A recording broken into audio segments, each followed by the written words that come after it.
Hey guys, it's Trigger Militia from the Militia Gaming community, and I had the pleasure of checking out the Defiance 2050 beta this weekend, and I just wanted to share my thoughts. Defiance is a third-person free-to-play MMO that has a lot of loot and shoot characteristics of Destiny. Gameplay mechanics seem to closely follow the Destiny franchise with public events and RPG elements in the weapons and armor. There seems to be a social space that is actually a farm, and it's an open world go find your mission type of game.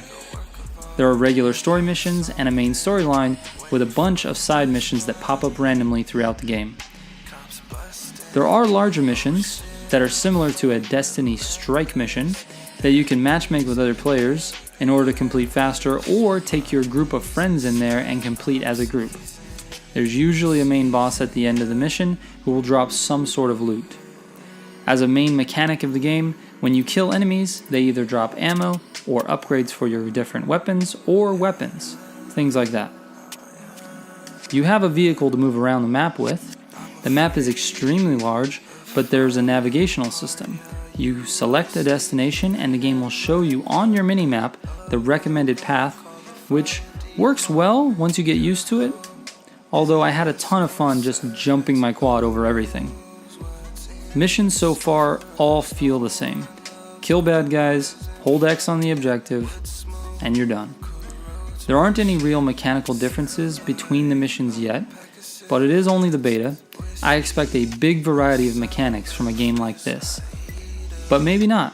Time will tell. There are 5 different classes, but only the Assault class was available for the beta. Each class will have one skill tree that you can level up as you level up in the game. You get a point for each level that you gain, and you gain levels by killing bad guys and completing missions.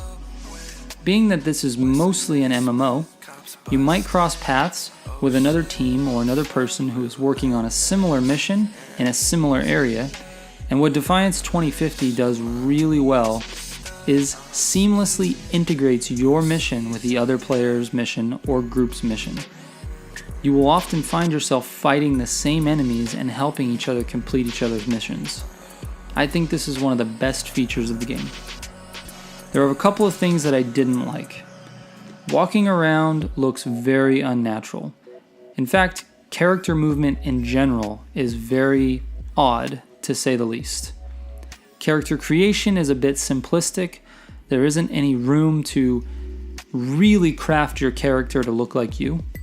And the dialogue, and really the entire game, feels a bit cheesy.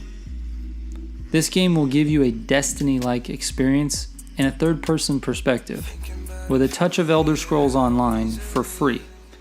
I think it will definitely attract a player base, but because of its lack of polish, I don't know if people will actually get hooked. I don't know if people will care about upgrading their guns and armor to have the most badass soldier they can, because the story seems a bit insignificant. That being said, I think the biggest potential issue I see with this game is that it doesn't provide a new experience. Granted, it's in a new world and a new environment, but the game mechanics seem to be just like all the other games that have already been made. I think it will be hard to pull people in to play a game that doesn't really do anything different, even though the shooting and running and jumping feel different, not necessarily in a good way. The game mechanics at its core have been done before.